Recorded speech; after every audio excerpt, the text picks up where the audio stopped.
Well, thanks, Phil, and thanks for the plug, and thanks, everybody, for being here. In terms of the plug, by the way, if you want to go to listen to the podcasts, they are filed in iTunes under Cultural Studies, all one word.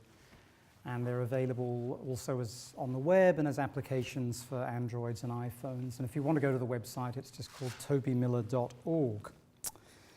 So look at the first slide. You know that you're not in a talk unless there are slides. Everybody's an art historian these days, right? There it is. It's Hollywood. It's the magic hour. It's so beautiful, isn't it? Caught at that magic hour that is so beloved of cinematographers and aesthetes. Are there any cinematographers or aesthetes, or both, here this afternoon? No? One. That's good. No one was blocked at the door. That's good. It's a beautiful shot, this one, of natural wilderness. Natural wilderness, those hills, the Hollywood Hills, I lived in LA for the last 10 years, intersecting seamlessly with something that isn't a natural wonder. It is, of course, the most powerful cultural industry in world history. It's sleek, isn't it? It's a sweet story. And it's as gorgeous as the lovely adult toys. I wrote that and then I thought, adult toys, slightly unfortunate. But you do know what everyone here is over 18 and therefore old enough to see a picture of an iMac in public, right? It's as sleek and desirable as the lovely adult toys that have sleek designs presented to us by Maxters. And of course, we embark on very fun uses of them. Let's go back, sorry. Oops. Let me go back. For example, we take our iPhone or our iPod and make it part of a toilet roll. Or we take our iPod mini and make it gold. Or we actually create an entire heart object, an artistic representation of love in the form of iPods. But the question is, what do we know of their histories as commodity signs? Now, unfortunately, this takes a slide that is slightly misogynistic, made by some Dutch folks, and also slightly cut off. But the idea is that this is an airhead user, as it were, of new media technologies. I have no idea where my mobile phone is made.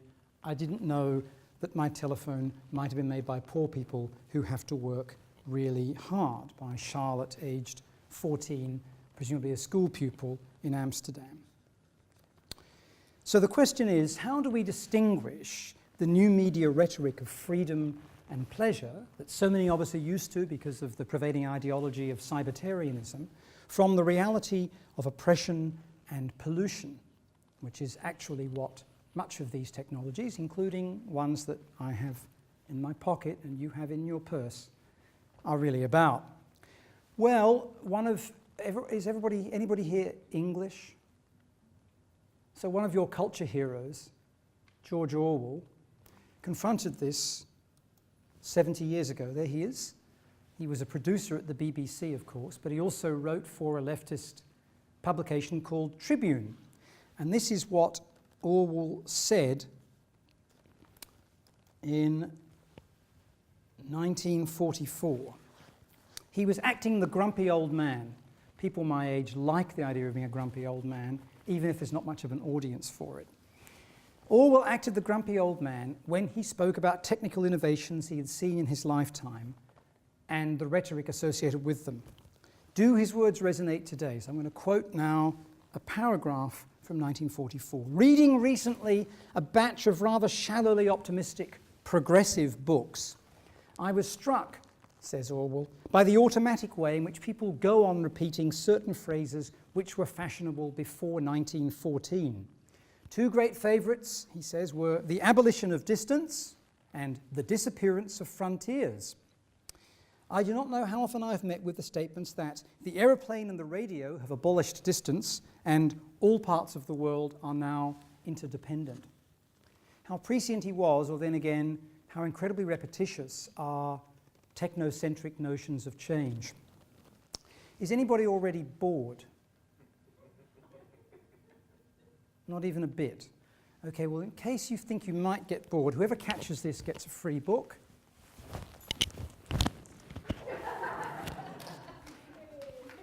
Well done. Yeah, I think it bounced before you caught it, but you do get the book. And the book is Greening the Media by Richard Maxwell and me. I used to throw the book, and then I hit one of my co-authors in the eye, nearly blinding him once. And then, that was in Hong Kong, and then a couple of weeks later in Guadalajara, I threw it again, and a woman tried to catch it. As she tried to catch it, it bounced up, hit her chin, hit her lips, split her lid open, flew over her head, and was caught by someone else. She didn't even get the book. She was a very noted clinical psychologist in Guadalajara. I felt badly about this, not just because she was a noted clinical psychologist, but because I'd wounded someone grievously, twice as it were, two different people in the space of a fortnight. So I sent her the book and an apologetic note.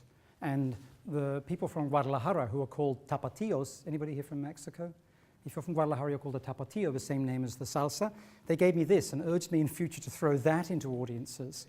And then whoever got this quite harmless American football made of rubberoid, I guess, would then be handed the book in a slightly more gracious and less physically violent manner. Normally I wait until people are visibly bored before I start throwing things, but I couldn't wait any longer. I think the fact you're so dispersed meant that I didn't know where to look, and I thought if I did my quarterback play, then I'd kind of calm down. So, getting back to Mr. Orwell, we hear these sorts of things right across the globe. Anybody here not on Facebook? Well, one of the things Facebook does, most of you are on it, is to offer a Peace on Facebook feature in which it claims that it will, and I quote, decrease world conflict. Anybody remember what Google's motto is? Google's motto is don't be evil. And how does Twitter officially describe itself? A triumph of humanity. Please. The reality, of course, is that these are just communications companies. They're like AT&T or BT or Sky, without the privacy, but with the fantasies of global change that have attended every communications innovation since Thespis, in the story Plutarch tells about Thespis and Solon, invented drama. Some of us are rather skeptical about such claims. This explains the whole of social media. If anybody asks you what the differences are between these applications, it's very simple.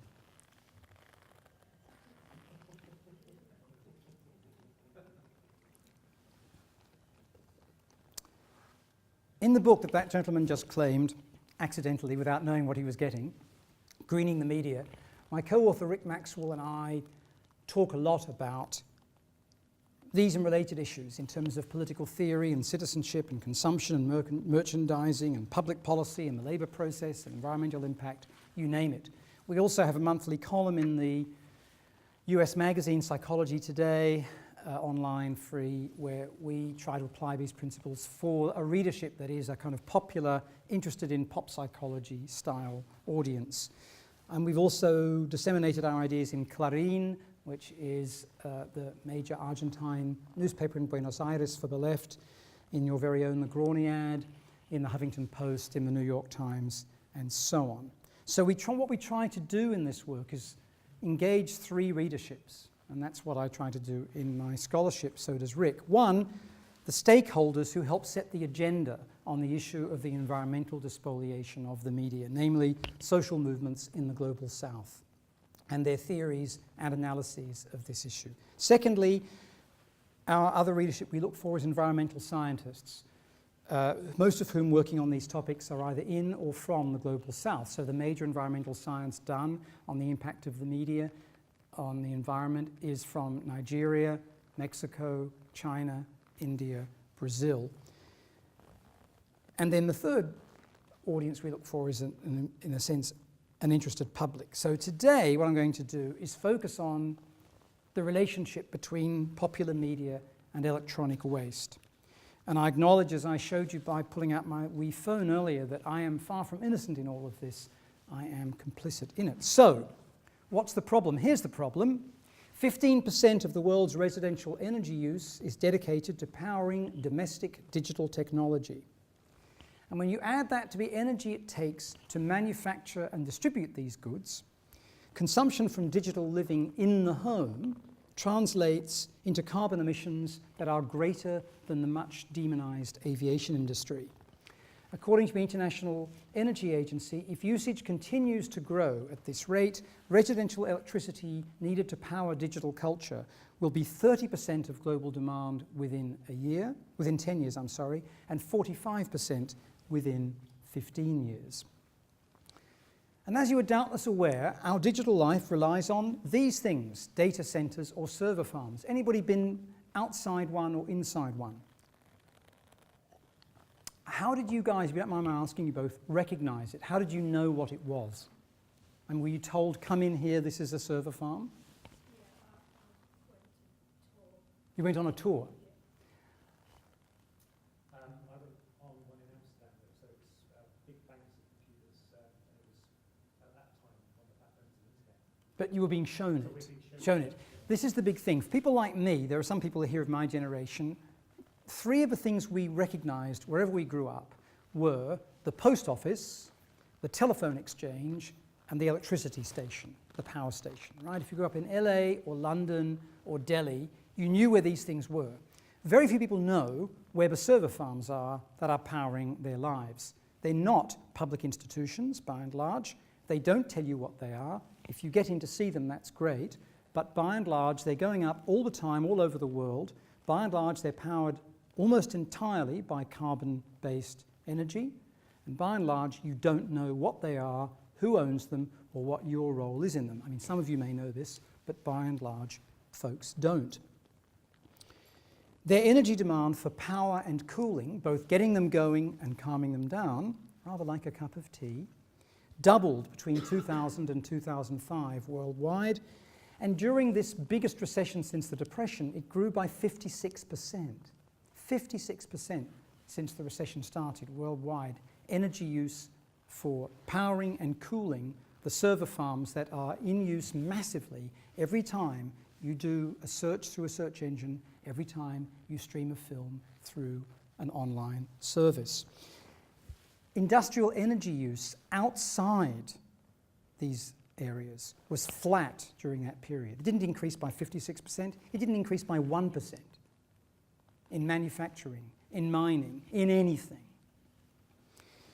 So, why are they invisible? Well, in part they're invisible because of a wonderful new thing, that's above us somewhere. It's the C word, it's the cloud. Does everybody know what the cloud is? That's great, because I've never met anybody who could tell me what it was, but I'm glad that you all know. So, you roughly know what the cloud is, I roughly know what the cloud is. Well, Greenpeace estimates that if the computing cloud, that most of us, certainly I, use every day, were a country, it would be the 5th largest consumer of energy in the world. And what's interesting is that this metaphor of this natural, ephemeral creature that is part of everyday life, is necessary for life, and that will come and then drop its water or not and then blow away, belies the dirty reality that I've already mentioned of coal-fired energy that feeds most of these data centers around the world. But places like this university and all the ones in Britain that I'm familiar with boast about their links to industry in the cultural sector. If you take one such entity close to where I live in North London, this is a classic kind of window front of a creative industry shop, right? There they are. Universities love to talk about this, but they don't love to talk about the data center going up down the road. It's boring, it's a polluter, it's an environmental criminal, it's secret, it's clandestine, it's hidden, and it's not fun and funky, and it's not where we want our students to go and work. Well, needless to say, it's not only a matter of the energy that is used by these hungry server farms, but also the built-in obsolescence. It's only 3 weeks ago that my previous phone simply stopped working, and I was forced to get an upgrade by buying out my old contract. Because of this built-in obsolescence that dates, of course, back to consumer marketing of the 40s and has nothing to do with the necessities of technology. As new consumer and work gadgets displace old ones with increasing frequency, more and more electronic and electrical waste, what's called e-waste outside Europe, sometimes has other titles here, but I'm going to call it e-waste. That e-waste enters municipal waste systems, and it's now the fastest rising aspect of municipal waste in the world. It's probably 50 million tons a year. And what that means is that wealthy, high-tech nations like this one, 7th or 8th biggest economy in the world, dump 80 to 85% of that e-waste in, you guessed it, Eastern Europe, Latin America, West Africa, and Asia. That's our beloved cell phones, telephones, televisions. Anybody know what happened to their old fat-screen analogic TV when they got rid of it and in came their thin, streamlined, anorexic digital TV? Do you really know where it went? Now, the impact of these thrown-out objects on the water table, on the atmosphere, and on the bodies in these nations that receive them is an environmental and epidemiological scandal. Sorry, this slide isn't perfect by any means. This is what Wired magazine, anybody here know Wired magazine? It was in the 90s the Bible of new media, and it's a monthly magazine in the United States that used to have different versions in different parts of the world. It's still very powerful. It even calls this the dark side of the age of technology. This shows you where most of this stuff comes from in terms of the penetration of computers per 1,000 people. So Switzerland, Japan, the United States top it. But then the question is where it goes. And when you look at these different colored circles, that'll tell you the difference between the origins, the confirmed destinations, and the likely destinations. The lime green colors are the places that get rid of their e-waste. They don't want it. It's dirty, it's dangerous, it's disgusting. You better send it to where more people whom you used to colonize lived. So the European Union, the United States, and more recently, in inverted commas, developed countries like South Korea are major sources of this. Where does it go? Almost all e-waste export is illegal, but that doesn't stop places like Canada and Australia from loving to do it. And they send it, the confirmed places are the bright red colors, so as I said, Latin America, you see Mexico and Brazil, Nigeria, West Africa, Pakistan, India, Thailand, China, Singapore, and then the non-confirmed locations in South America, Chile and Argentina, in Central America / South America, Venezuela, Haiti, in the Caribbean, and these East African locations, as well as some in the Arab world. What's interesting is that it's predicted that by the end of this decade, Africa will be creating more e-waste than the European Union will. And already China and India, in addition to being the places where in many instances these technologies are manufactured, as well as being the recipients of them once they've ended their consumer life in the West, they too are becoming net exporters of e-waste and net producers of e-waste, by contrast with what they import, as the middle classes in these countries increase in size, as the technological sophistication, in inverted commas, of their industries and economies increases, and as they get the techno-fix habit to which people like me are well and truly prone. And this is an example of a young woman, and as in many of these sorts of poverty porn images, her name isn't recorded. She's in a fishing village in southeastern China named Guiyu. Anybody been to Guiyu? So Guiyu is a place that is a traditional fishing area, and fishing was 90% of its economy. In the last 15 years, 95% of its economy has become illegal recycling in unsafe ways by preteen children, and 95% of those children have lead poisoning. But that's okay because I've got my new Apple. So, what does this have to do? I hope I've made you all feel terrible about yourselves, which is obviously my childish intent. But what does this have to do with my first slide of the magic hour, that wonderful moment of natural cosmic lighting for the Hollywood cinematographer and for the aesthete? How does this relate actually to the film and television drama industry as opposed to domestic consumption, which has been my kind of target so far? Well, because, like I said, I've just left LA after a decade living there, left in December. Hollywood is the largest producer of conventional pollutants in that city. It makes massive use of electricity and petroleum. It releases hundreds of thousands of tons of deadly emissions each year.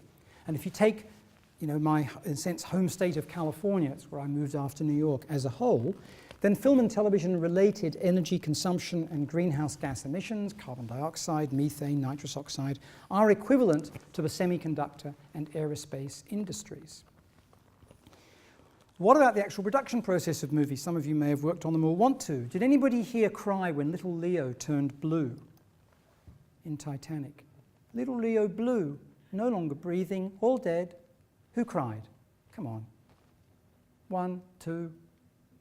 You hard-hearted beasts. I didn't cry either. I'm a hard-hearted beast. I loved it. I cheered. I nearly got beaten up in the movie theatre, but whatever. Well, this wonderful film was, much of it, shot in Popotla, which is a fishing village in Baja California. Has anybody been to Baja California?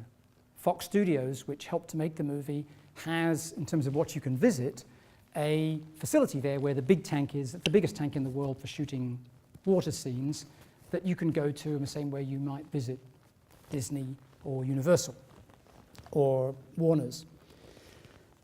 And that's where it was shot. During the filming, Popotla, which is, of course, in Mexico, not in the United States, was cut off from the sea and cut off from the local fisheries that like where you sustained it by a 6 feet high, 500 feet long wall built to keep Mexicans out. I'm a United States citizen. We're big on keeping Mexicans out. But this is a new one, having stolen much of their country. Even the bit that they still have, we don't want them to have access to. Right? And then Fox chlorinated the surrounding seawater, decimating the sea urchin population. The sea urchin population had long been harvested by locals. Overall fishing levels were reduced by a third in 1997 and have never recovered. The cost of this atrocious film could have provided safe drinking water, which you don't get in Popotla, to 600,000 people for a year. But then we wouldn't have been fighting back those tears over Blue Leo. But lots of locals tried to draw the attention of wealthy countries and their residents to this matter. The Popotlanos decorated the wall with rubbish to ridicule the filmmakers, and they adopted a rallying cry, Mariscos Libre. Any Spanish speakers here? It's like freedom for shellfish, right? Here's a photo of their decoration of the wall to keep them out of their own country. It's not surprising that probably none of you have heard about this. It's not a criticism of you, because despite this very clever, very nifty environmental critique, very minimal journalistic and scholarly analysis followed, except for Ars Electronica. Anybody here know about Ars Electronica? So this is a European art world project. It's been going for many years. It's very well heeled, and it hands out prizes and supports cultural production in all kinds of innovative, technological, artistic ways. I would encourage folks at Edge Hill to get involved with Ars Electronica. They gave the Popotlanos a prize for, and I quote, symbolic low-tech resistance to real high-tech destruction, unquote. Ars Electronica also gave an award to the producers of Titanic for their innovative special effects, an award that was 10 times the monetary amount as the one that it gave to the environmental resisting artists. 3 years after Titanic, Fox made another movie which many fewer of you will have seen, I suspect, The Beach. Who here has seen The Beach?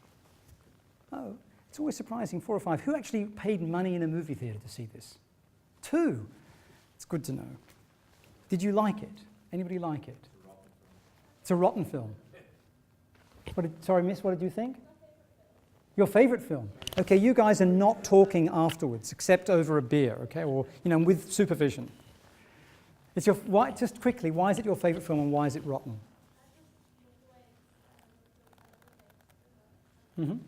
You like the setting? We're going to talk about the setting. Yeah, and why is it awful? Gap year porn. By the way, Phil said that there are these Toby Millers on the internet. There is a porn actress named Toby Miller. So if you enter Toby Miller and sex, which none of you would otherwise have bothered to do, then you will get a series of films drawn to your attention, which I've not acted in. But also she was a blogger about sex role questions and labour relations and occupational health in the industry. And there's another guy who is an internet security consultant. And I was once wearing a badge with my name on it. I was in DC for a conference. It was high security at this conference. And even though I was on the train, I put it on just to make sure I wouldn't forget. And he accosted me. He was a large man. And he said, "Hi, my name's Toby Miller too. I've got a type A personality. I'm the world's leading internet security consultant. I check references to myself on Google every day, and sometimes it's you, and I fucking hate you." And then got off the train. Well, actually, he didn't. I got off the train in terror, nowhere near the conference. I'd never heard of Google. I don't know if you can remember where you were when you first heard the word Google.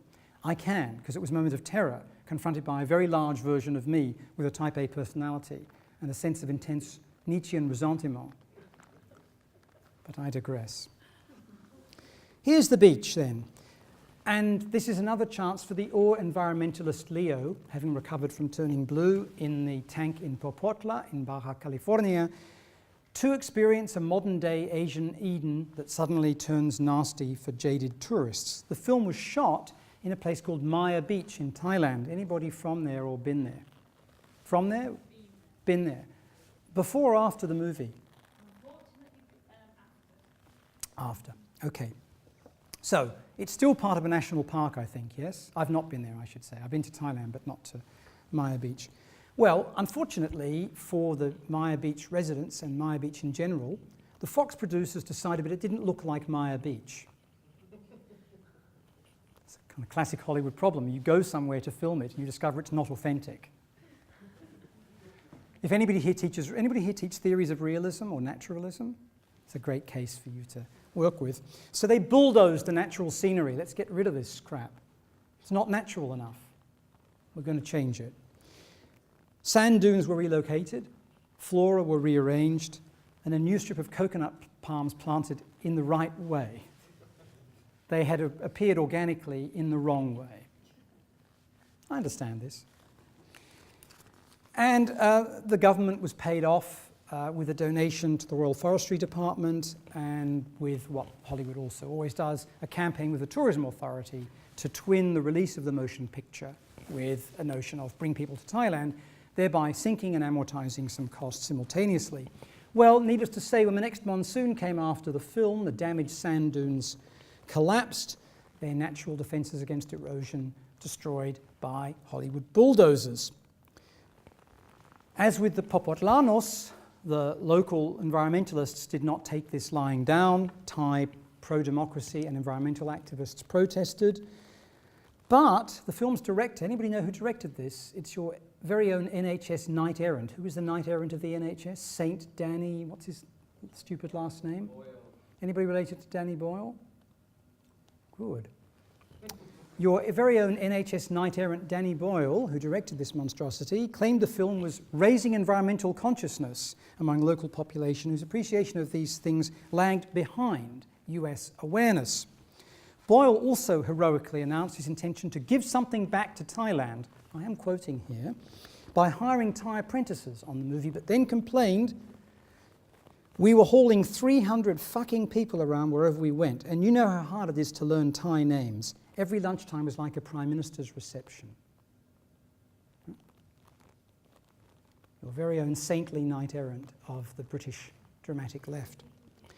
Before the film was released, but no doubt having had their consciousnesses raised, courtesy of Fox and Mr. Boyle, the Ao Nong Tambon Administration Organisation, the Krabi, apologies for pronunciation, Provincial Administration Organisation, and various other groups filed a suit against Fox under local but national environmental protection legislation. It took 7 years until 2006, but finally the Thai Supreme Court found in their favour. Boyle did not comment. Of course, there's a political economic background to this kind of ecologically destructive filmmaking. I'm not suggesting that what happened with the 2004 tsunami in Thailand was affected by what those people did.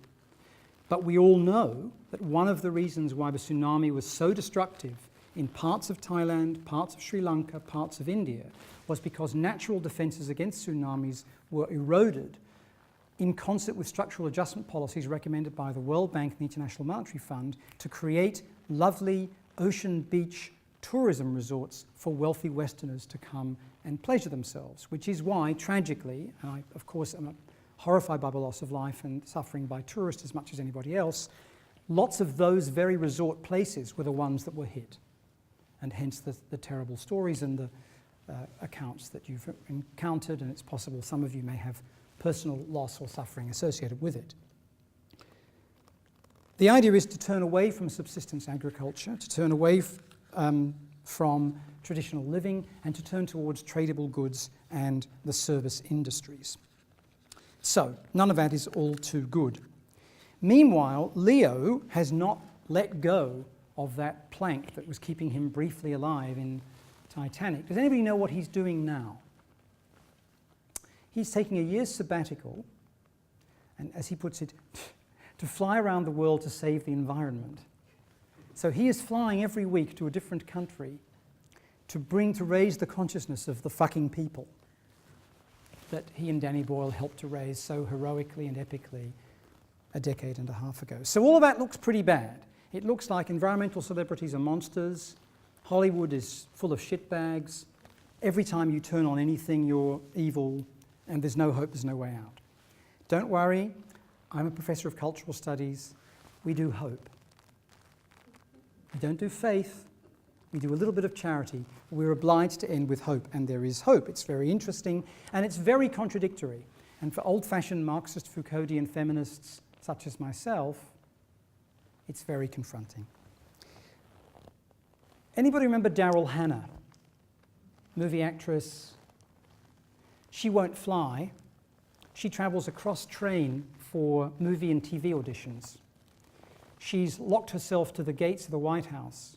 She's climbed trees and stayed there until arrested.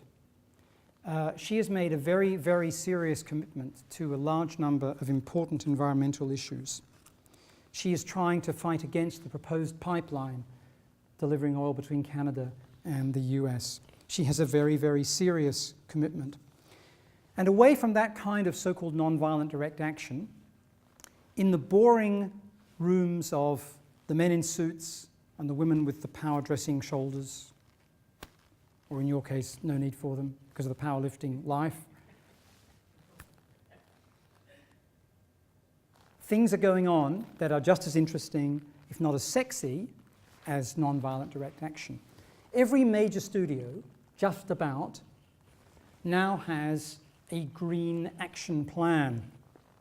The Motion Picture Association of America, which is the peak studio body that represents all of them, so, places like Warner's and Fox, right, Sony and so on, has the rather comically named Solid Waste Task Force.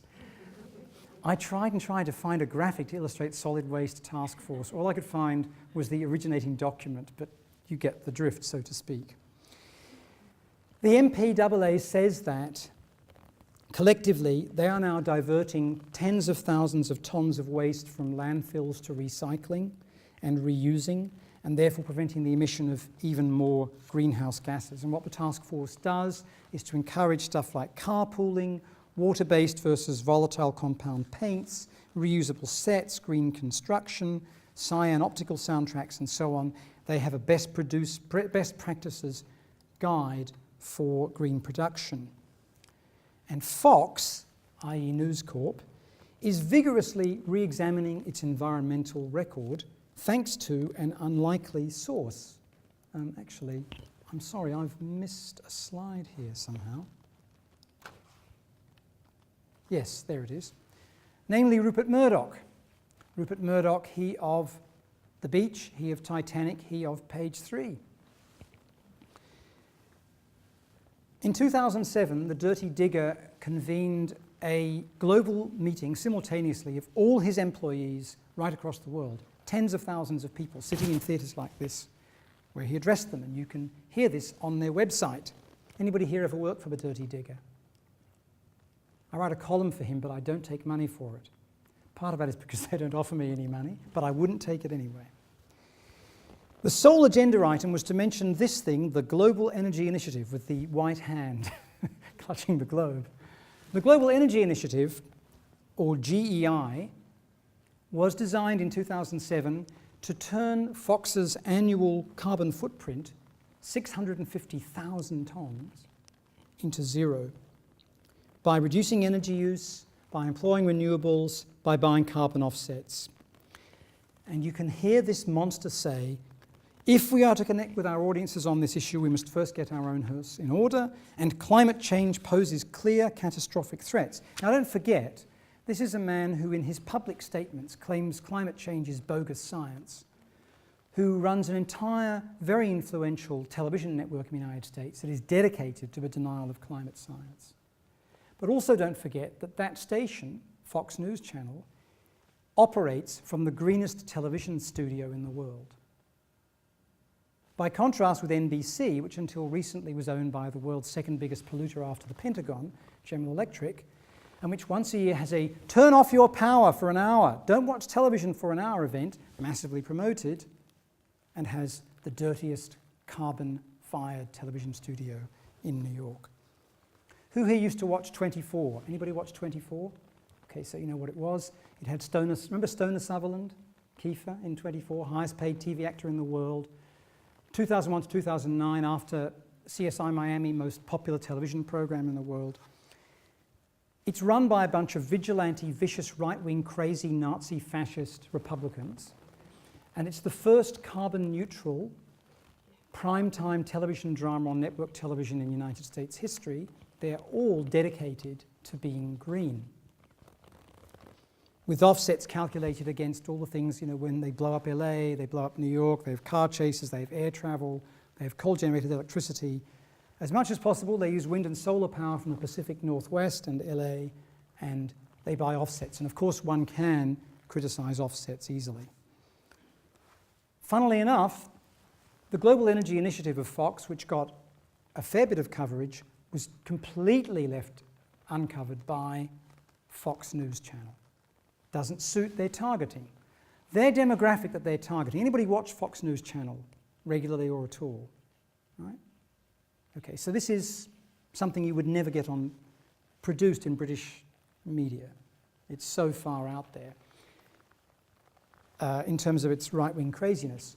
It has a very particular target: elderly, uneducated, rural, white, reactionary, angry men. That's whom it's after, who don't want to be told anything that contradicts one perspective and one perspective only. What's fascinating is that meanwhile, and I know this from going out into the lot and into their executive offices, there is no bottled water, there are none of these things. They pay for you to take a bus to work. They give you several $1,000s a year if you buy a Prius.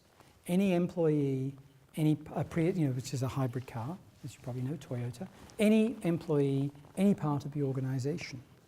So, Rolling Stone magazine, everybody know Rolling Stone? Yeah? Rolling Stone magazine selected Murdoch in 2010 as the corporate executive most responsible for blocking efforts to stop global warming. At the same time as it said, he's recycling the lies of big coal and big oil, at the same time as they said he has the greenest production facilities in Hollywood or New York. So, lots of interesting contradictions to try to tease out there in terms of an ideology critique, in terms of political economy, in terms of environmentalism. Now, they will think about factoring the risk of bad reputation or the risk of governmental regulation into what they do. Most of the time, and his awful son James wrote a renowned op-ed in the Wall Street Journal, right-wing, crazy editorial pages, very good leftist journalist reporting, where he made a conservative case for going green, which is all about, if we don't do it, the bastards in Washington will. We don't want regulation, and we've also got fanatical environmentalists among our audiences, and they won't like us, so we better do it even if we don't believe it. Because the costs otherwise, in terms of lost revenue and increased charges to meet the requirements of regulation, will be too great. That's the position these people have. So they'll do it, but they'll do it for those reasons and up to the point where they think it's a risk not to, and no further. And they will still have their kind of economic targeting of audiences with ideological distillations suited to that kind of ideal viewer. Now, here's the issue. Most of us in the humanities and the social sciences are totally out of this story. We don't study it, we don't teach it, we don't read about it, we're not activists in it, we don't do it. Most of us, not all. But by and large, the only people who write about this, and I've spent 10 years reading whatever I can find in 3 different languages, are people in the sciences from the countries I mentioned, West Africa, or regions I mentioned, West Africa, South America, South Asia, and China, and also a lot of activists.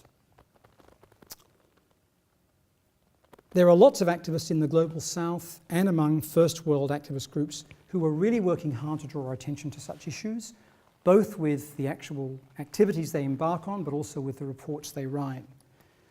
No More I Slave is one, for example, that comes from SACOM, which is a Hong Kong-based entity. Some of you know about SACOM, Students and Scholars Against Corporate Misbehavior.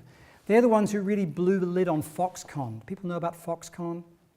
Right? Anybody here own an iPad or an iMac or a MacBook Air or an iPhone? Okay, they were made by Foxconn employees. Foxconn has 1 million employees around the world. It's based in Taiwan. It's run as a military entity, but in the private sector. And dozens of people have suicided in their compounds over the last few years. The Daily Tory Graph, astonishingly, has done a brilliant series of investigative articles on this, independently of SACOM, but also promoting SACOM's work. SACOM repeatedly produces freely available reports, ethnographically very rich, psychologically very devastating, about the circumstances of these people. There are even stories told on video you can see online by people who have survived throwing themselves apparently to their deaths. This became a massive international scandal. Apple has had to introduce a series of self-regulated audits of its so-called subcontractors, because Apple, like all the other entities involved, claim, well, it's not our fault, we're really sorry. We just sent this off to where it would be made effectively by others. We're just designers and marketers. That's what Nike says it is. That's what Apple says it is. That's what all these companies say they are. And then guess what? We didn't know, gosh, that the people who were making people work for 65 cents an hour were also not allowing them to have toilet breaks, not allowing them to leave the building, you name it. It wouldn't have taken much to find this out. I went to these factories. I couldn't get in because men with machine guns stopped me, and there were barbed wire fences to stop me. But for 4 hours a week, the women who are required to leave once they're 21 and no men are hired because they might get bolshy, who manufacture these things, are allowed out. And when they're allowed out, they go and walk to coffee shops that are between the different compounds. And by the way, they've come from villages in the north. They're not allowed to be in the same compound as the other young women from the villages they came from, because you've got to make sure that you divide and conquer. A bit like British academia, really. Right? But they walk to these different coffee places, an hour or so each, going each way, in order to meet up and talk about things. And that's when I met them, and they told me about some of the experiences they had. So if it wasn't so difficult for me, it wouldn't have been very hard for Steve Jobs at the time and his underlings to do this, because they were paying for all of this to go on. So there are plenty of activists, and there's Greenpeace. Greenpeace used to buy space at the Apple convention each year to make a point about the hypocrisy and the need to green the company. And there are others who are targets, not just Apple. This is a Greenpeace action in the Pacific Northwest of the United States, the headquarters of Hewlett-Packard. Hewlett-Packard, which makes the best-selling printer cartridges in the world, and which had promised to make them infinitely less environmentally dangerous by a certain date, failed to do it, so Greenpeace climbed on top of their HQ and turned HP into hazardous products. It also got William Shatner. Anybody here remember William Shatner, Star Trek? He did a wonderful dial-in to all employees of Hewlett-Packard that said, "Hi, my name's William Shatner. I used to be on Star Trek. Do you realize what your company is doing to the environment? Have a nice day." William Shatner, butt of all jokes. But of course, a noted Shakespearean actor, live in the early days of Canadian TV. How many people here knew that? There's a takeaway. Everybody got something. Not just the boy who caught the ball. Every child walks from this party with a gift. It's not all one-way traffic here, you know. So, there are lots of these groups. And there are also these people. I love this. I took this photo in Mexico City last year. Tenemos e-books en papel. We have e-books in paper, on paper. Absolutely wonderful. All those people at Hay on Wye, you know, who run those protests against Kindle and whatnot, the people who want to keep all the bookstores going, this is what they should be doing. So you get very innovative pepenadores, recyclers, in a place like Mexico, and you get lots of artists all over the world, Eastern Europe, Central Europe, Britain, the United States, and many of the destination centers I've mentioned for electronic waste, taking old bits of computers, watches, you name it, and turning them into objects that then incarnate and question the notion of refuse, right? Lots of agitprop artists. But will it end up with this? Another picture of the Hollywood sign. This time a Hollywood that is entirely powered by renewables. Think about how bountiful sun is in LA. I mean, the reason why those refugees from the pogroms who went to the Lower East Side of Manhattan and were furriers and then moved across the continent to start the film industry as we know it roughly today, there were two reasons they went. One was California was not a union state, so they didn't have to worry about people being bolshy about money and conditions, which they had to in New York, which was a union state. But secondly, it had 315 days of sunshine a year. It still does. This is what the Hollywood sign should be illuminated by when it's not in that magic hour that we started with. The tragedy is that most of us are not really doing anything in our lives as cultural producers and consumers to get from the first slide to this one. So, I think we need to do something different, and we also have to say that when we think about the nice example of 24 and the way in which people like Murdoch actually are quite surprisingly contradictory, it's still not going to do enough because there's always this question too.